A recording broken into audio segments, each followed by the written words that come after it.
Bismillahirrahmanirrahim. Assalamualaikum warahmatullahi wabarakatuh. Perkenalkan, nama saya Muhammad Alifi Alfa Hidayat, NIM 19660027, mahasiswa Teknik Arsitektur UIN Maulana Malik Ibrahim Malang. Di sini saya akan menjelaskan sedikit mengenai perancangan rumah 2 lantai yang berlokasi di Ponorogo, Jalan Wonogiri 3 dengan luas lahan 200 meter persegi. Kemudian yang pertama, untuk studi presiden,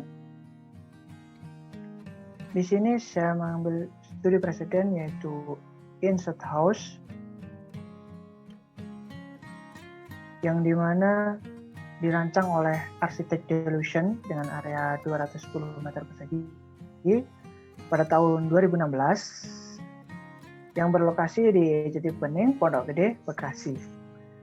Insert House sendiri yaitu memiliki 4 konsep. Yang pertama secondary skin, kemudian yang kedua spacious living space, yang ketiga air circulation, yang keempat yaitu greenery and color air. Untuk yang pertama secondary skin, yang dimaksud di sini yaitu terdapat material kayu untuk menungkam radiasi matahari. Kemudian untuk spacious living space sendiri yaitu ruang terasa longgar karena ruang terhubung satu dengan yang lainnya. Kemudian untuk air circulation yaitu menggunakan kaca stavoid pada lantai 2 untuk mengoptimalkan sirkulasi udara. Kemudian terakhir yaitu greenery and color air, yaitu pemberian vegetasi sebagai penyaring udara sehingga menjadi segar. Next.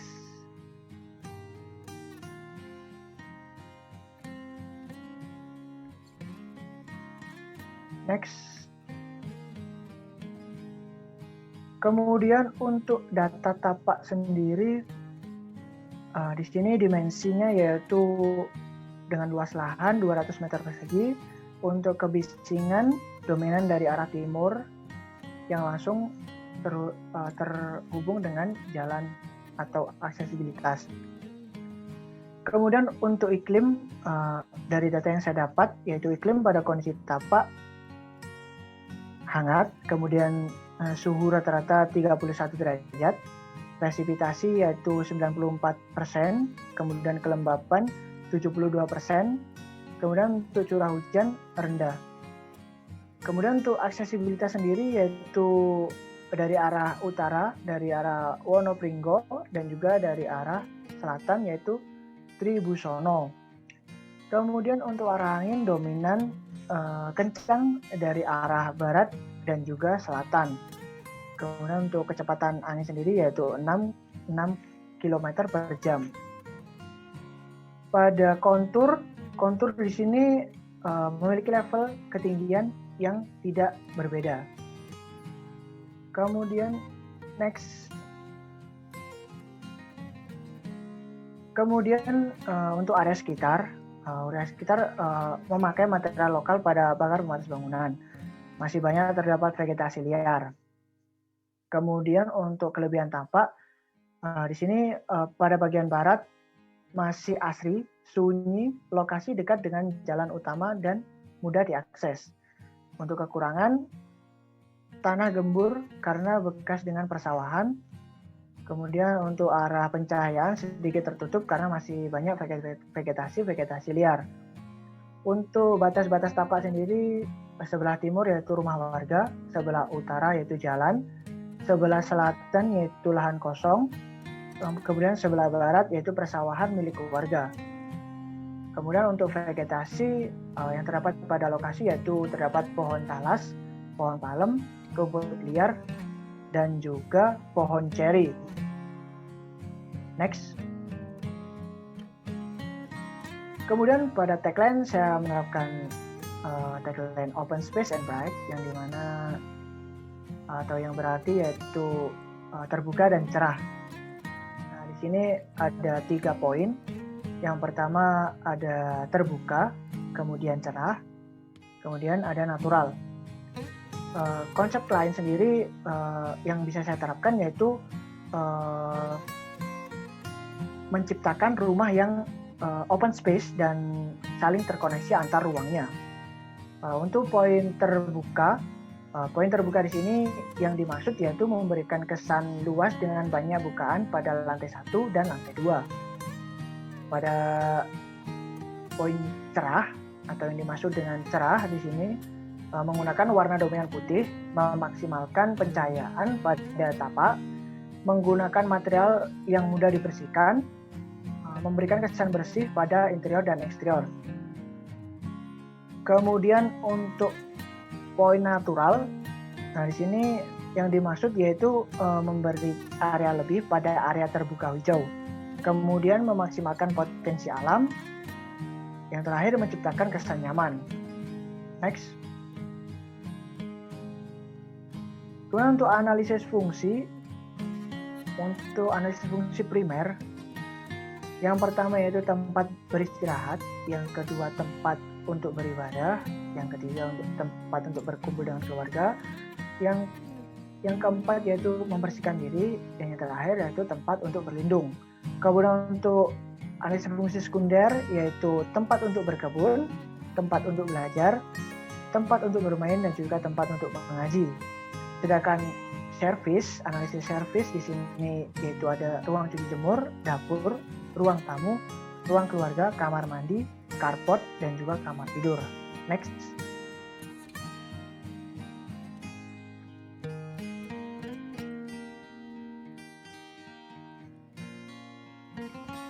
Kemudian untuk bubble diagram, di sini ada rencana penataan ruang, kesimpulan dari analisis fungsi. Nah, di sini untuk lantai 1 ada clear area, kemudian gudang, dapur, ruang makan atau pantry, ruang keluarga, kemudian teras belakang, carport, ruang tamu dan teras depan, tangga lantai 2, kamar mandi WC, dan juga kamar tidur utama.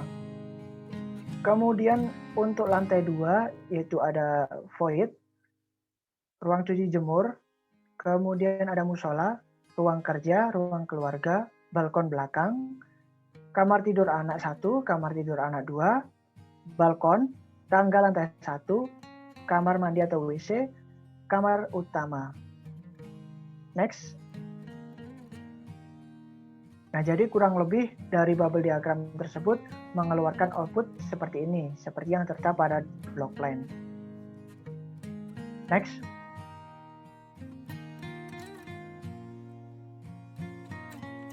Kemudian untuk analisis regulasi. Jadi untuk analisis regulasi ini adalah pengangkatan dari block plan. Jadi sistem zonasinya atau GSB yaitu 1,75 meter persegi, kemudian untuk KDB-nya yaitu 120 meter persegi, kemudian untuk KDH-nya yaitu 80 meter persegi, yang dimana GSB setengah dari lebar jalan, kemudian untuk KDB 60% dari luas lahan, kemudian KDH sendiri yaitu 40% dari luas lahan. Kemudian untuk respon KDH yang saya terapkan di sini yaitu meratakan KDH. Kemudian KDH terbagi menjadi 3, yaitu pada sisi depan 1, kemudian pada sisi samping sebelah utara dan juga selatan. Kemudian KDH sebagai area santai dan mini garden untuk bercocok tanam. Pemanfaatan KDH privat sebagai penempatan hewan peliharaan. Kemudian untuk GSB sendiri yang saya terapkan di sini yaitu memaksimalkan GSB sebagai penunjang desain. Kemudian yang kedua, GSB difungsikan sebagai taman dengan vegetasi sederhana untuk memberikan kesan natural. Kemudian untuk respon KDB yaitu menyesuaikan kebutuhan ruang, perubahan beberapa dimensi ruang untuk menciptakan kesesuaian tatanan massa. Dan output terakhir dari KDB seperti ini. Penyesuaian dengan mengorganisasikan ruang yang terintegrasi oleh alam. Next. Kemudian untuk poin sirkulasi aksesibilitas. Nah, di sini ada 2 akses. Yang pertama dari depan dan yang kedua dari samping. Kemudian untuk detailnya, untuk akses A, nah ini akses utama untuk menuju ke dalam rumah. Kemudian untuk akses B, akses untuk ke taman depan yang terkoneksi dengan belakang. Kemudian untuk akses C, yaitu akses samping menuju taman belakang. Kemudian akses D, akses kedua untuk masuk ke dalam rumah. Kemudian akses E ini dari gudang menuju ke taman belakang. Next. Untuk analisis iklim, di sini ada beberapa respon iklim. Yang pertama, respon vegetasi. Nah, ini bertujuan sebagai penetral suhu panas matahari. Kemudian ada respon biopori. Pemberian ini bertujuan sebagai resapan. Kemudian ada selokan. Nah, ini pemberian selokan yaitu apabila ada peluapan air hujan. Kemudian pemberian RTH pada sisi depan bangunan sebagai penetral suhu. Kemudian RTH yang luas pada sisi utara sebagai pemanfaatan potensi. Kemudian peletakan ruang cuci jemur. Nah, ini hanya memanfaatkan angin, tidak langsung terkena matahari. Next.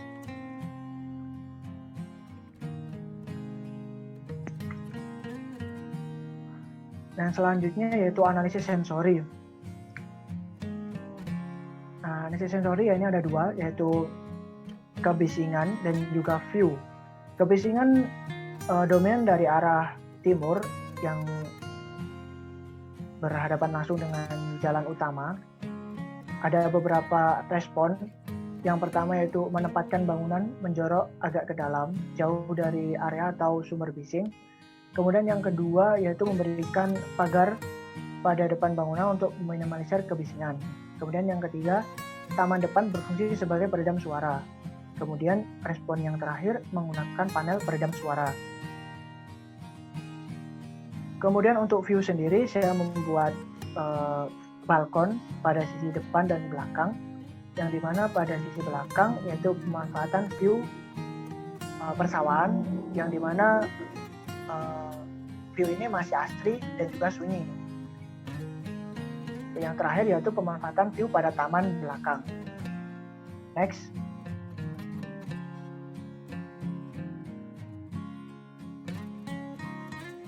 Baik.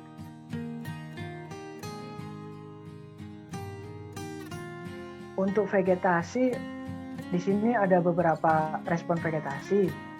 Yang pertama yaitu anggrek.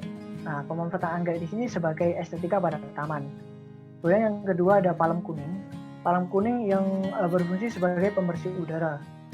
Kemudian ada rumput gajah. Rumput gajah sebagai pemanfaatan daya serap air. Kemudian ada Sri Rezeki sebagai estetika taman. Kemudian ada lidah tetangga. Nah, ini lidah tetangga ini namanya cukup unik ya. Tapi siapa sangka ini memiliki manfaat, yaitu membersihkan polusi dan menghasilkan oksigen yang cukup baik. Kemudian ada palem ini. Nah, palem ini sebagai peneduh di area taman depan. Kemudian yang terakhir ada lidah buaya. Lidah buaya sangat bermanfaat, banyak manfaatnya. Yang paling utama yaitu ada yang sering kita ketahui, yaitu pembersih udara. Kurang lebih outputnya seperti ini. Next. Jadi untuk analisis bentuk ini ada beberapa perubahan. Jadi sebelum ada perubahan saya jelaskan sedikit. Bentuk dasar lantai 1 mengikuti dari penataan ruang dari block plan yang kemudian digabungkan dengan block plan lantai 2. Jadi ada penggabungan lantai 1 dan lantai 2. Kemudian ada permainan fasad. Nah, di sini ada permainan fasad, adanya subtraktif massa sesuai dengan view potensi. Kemudian melakukan transformasi bentuk pada sisi depan bangunan. Kemudian memberi bukaan pada sisi potensi. Kemudian ada permainan kanopi, permainan olah bentuk pada kanopi yang bertujuan agar tidak monoton. Nah, jadi kurang lebih outputnya seperti ini. Dia ada pemberian tekstur kayu sebagai secondary skin dan juga pagar besi sebelum adanya perubahan. Next. Kemudian untuk analisis struktur di sini untuk strukturnya yaitu saya menggunakan pondasi double, yaitu pondasi purflat dan juga pondasi kali. Kemudian untuk mid struktur biasa kita jumpai yaitu ada dinding, kemudian kolom praktis dan kolom struktur, kemudian ada plat lantai dan juga keramik untuk finishing lantai. Kemudian untuk substruktur sendiri yaitu ada beberapa opsi. Yang pertama opsi genteng, dan yang kedua ada skylight, kemudian kanopi. Next.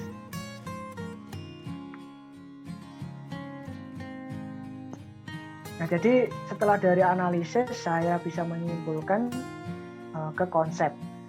Jadi untuk di konsep ini, untuk konsep dasar sendiri saya menyimpulkan sebagai OS Brick House, yang artinya Open Space and Brick House, yang mengangkat konsep yaitu natural minimalis. Nah, natural di sini yang dimaksud dari natural yaitu memberikan area lebih pada RTH, memaksimalkan potensi alam, menciptakan kesan nyaman. Kemudian untuk minimalis sendiri yaitu yang dimaksud sederhana dalam bentuk, elegan, kemudian bersih dan terbuka, serta detailnya yang simple. Next.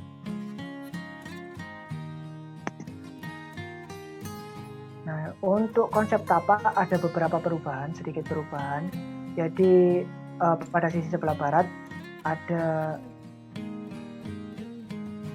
ada respon yang awalnya di sini kondisinya cukup gelap, pencahayaannya kurang sehingga memberikan respon yang dimana memberikan permainan push in shift sebagai pencahayaan alami sebelum adanya perubahan.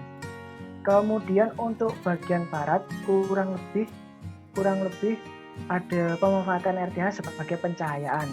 Jadi sekaligus memberikan jarak antar bangunan apabila ada terjadinya pembangunan rumah di sekitar lahan. Kemudian untuk sisi sebelah utara adanya pemberian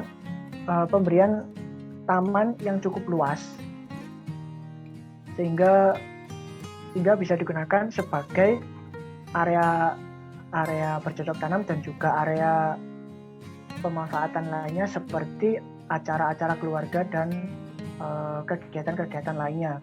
Kemudian pada sisi depan yaitu pemberian sekat privasi pada taman yang bertujuan agar taman belakang tidak langsung terkoneksi langsung dengan area luar atau depan bangunan.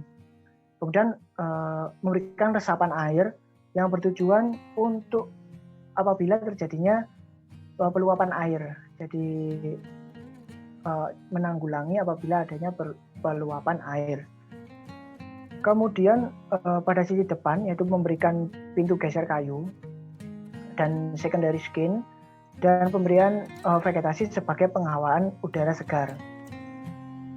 Next. Kemudian untuk konsep ruang sendiri yaitu pada lantai 1 difungsikan sebagai ruang publik. Pada lantai 1 ruang keluarga langsung terkoneksi dengan taman belakang. Seluruh ruang dimaksimalkan sesuai fungsi. Kemudian untuk lantai 2 difungsikan sebagai ruang privat, peletakan antar ruang saling terkoneksi, mengutamakan fungsi. Next. Nah, ini konsep bentuk kurang lebih sama seperti analisis bentuk. Hanya saja yang membedakan di sini yaitu adalah fix untuk detail atap yaitu menggunakan atap cor atau dak. Jadi ini konsep bentuk sebelum adanya perbaikan, kurang lebih seperti yang dianalisis. Next.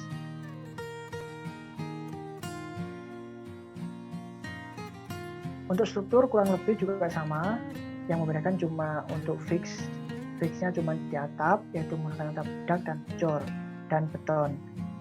Maaf, dan beton. Next.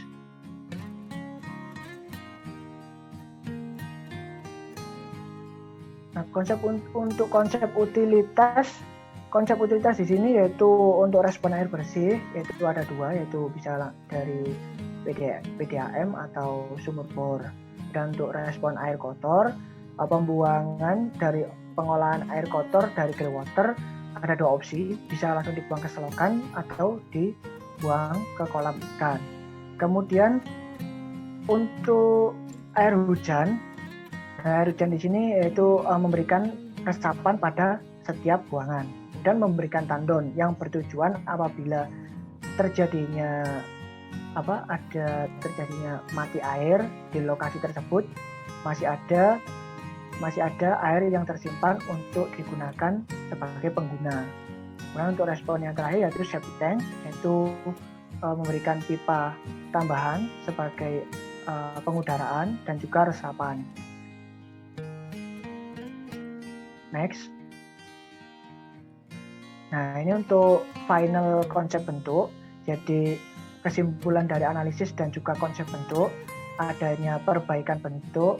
Jadi dari bentuk yang sebelumnya, dari before menjadi after. Nah, di sini ada melakukan olah bentuk fasad pada bagian sebelah selatan dan juga utara dengan memberikan aksen pembeda sebagai focal point agar bangunan tidak terkesan monoton. Kemudian ada perubahan pagar besi menjadi pagar kaca agar terlihat lebih elegan. Kemudian untuk respon awal yang awalnya ada push in shape, nah itu dikembalikan kepada bentukan awal karena push in shape tidak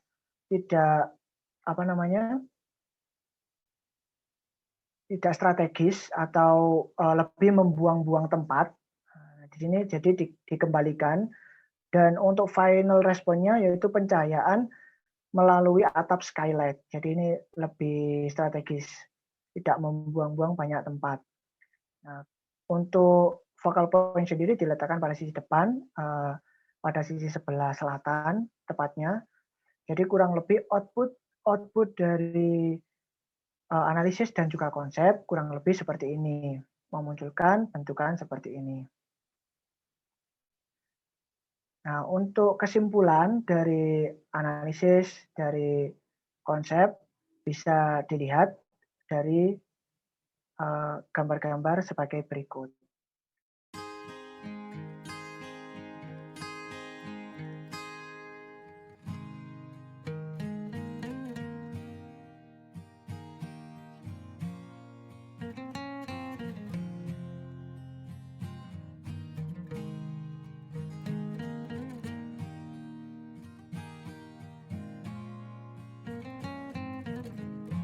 Nah, jadi kurang lebih sekian penjelasan dari saya mengenai perancangan rumah tinggal 2 lantai.